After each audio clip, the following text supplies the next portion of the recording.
Good evening, St. Lucia, and thank you for tuning in to another edition of Newsmaker Live with me, Laura Japierre.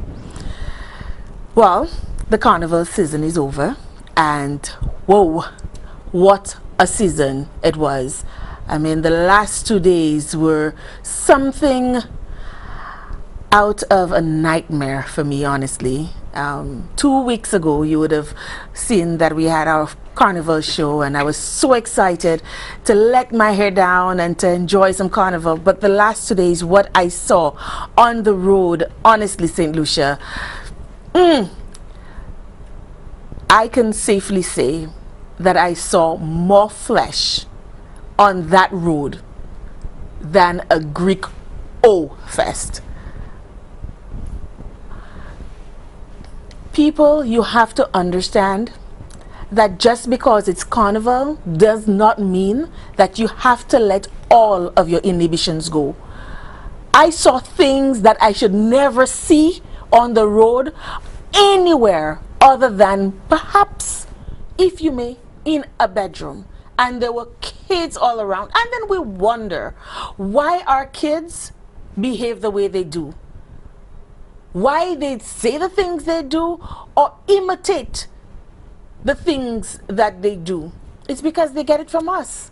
That was horrendous. I could not believe it. However, on the flip side, I must say that my good friend Danielle Dubois, to me, is the next best thing in Carnival. She's the soca princess. Honestly, I believe she is. You will remember her from last year. She penned 2 winning songs. She penned Pandemonium by Sidale, which won the People's Monarch, and she also penned Numb, which won Groovy Monarch. This year, she did it again and penned the Groovy Monarch again, Who I Am. So, Danielle, this is for you. Bravo. Good job. Just remember, you've got to write more than just a verse and a chorus. Take it all the way, baby. I know you can. Now, normally in the past, you would have known that after Carnival comes Lent. So this is the theme that I'm going with for this next trending in the news item. Has the Pope gone mad? I mean, we know that the Pope has recently made a lot of statements that were maybe a little off and a little controversial. But when we hear that the Pope is rewriting the commandments, that there's now going to be 11 commandments, and that he's condoning adultery and all of this, the word that comes to mind is blasphemous. And when we have certain television stations leading with those articles, you say to yourself, wow, has the Pope really gone mad? And then you have ministers in churches using that as a way to castigate the Catholic faith. It really gets your mind going. But we must remember, it's the world that has gone mad. I am Catholic, and I would like to think that if the Pope made a statement like that about the Lord spoke to him and told him to rewrite the commandments, and having an 11th commandment speaking about selfies being an abomination and condoning adultery, all in the name of embracing and granting grace to all of God's children, then you have to ask yourself a question. If the Pope burps St. Lucia, every single Catholic church is going to report it. If he writes an encyclical, which is a message to the church, every Catholic church around the world is going to read it.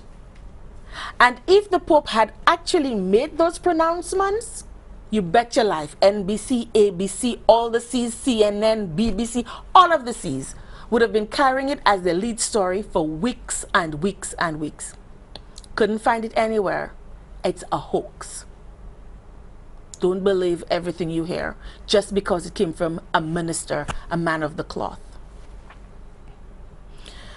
So St. Lucia has recorded its 12th homicide. I mean, my heart goes out to the family, Frank, and the son, the husband Frank, and the son Brian Fraser of Samdai, I think her name was Samdai Fraser. I mean, the son, Brian Fraser, is a police officer, and it must be heart-wrenching as a regular person to know that you get called at work or when you're out having a good time or you're out with your own immediate family and you hear that your mom has passed or your mom has been murdered. But when your job is to serve and protect, and you couldn't even protect your own, that has got to be a certain kind of hell on earth. And my heart goes out to Brian Fraser, the police officer whose mom was the victim of this heinous crime. And you know, all of this, every time you hear one of those murders take place, you ask yourself, will it ever be solved? We know the countless murders that have taken place in St. Lucia that have gone unsolved, cold cases that may never be solved.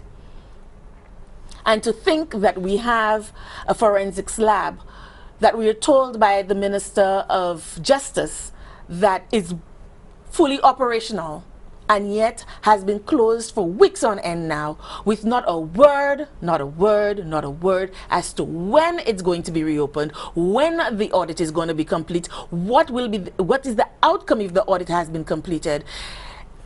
It really makes you feel like you're a prisoner in your own home. We would really like to hear something from our Justice Minister as to what's going on with this forensic lab.